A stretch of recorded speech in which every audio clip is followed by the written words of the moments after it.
智霖同埋袁靚靚都介紹嘅港式茶餐廳嘅風味嘅喎。我兩個人食咗4樣嘢，都係147蚊咋。大家好，又係我婷婷啊！今日我哋嚟到張智霖同埋袁靚靚都介紹嘅糧草，佢係一間馬來西亞嘅餐廳。Come on baby， 呢度係手機落單嘅喎。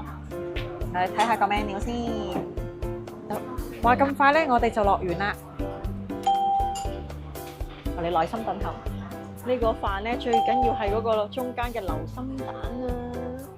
睇下個蛋，你個蛋咧就係個精華嚟㗎。呢個太陽蛋不得了，可以連埋個肉餅加啲飯。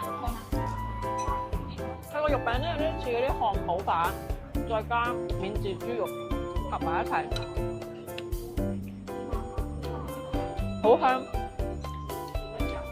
同埋啲豉油連埋啲蛋汁咧，同埋啲飯一齊食咧，好好味喎！呢個麻椒湯小籠包，我哋喺上海食嘅小籠包咧，就咁樣小籠包，都唔知點處理。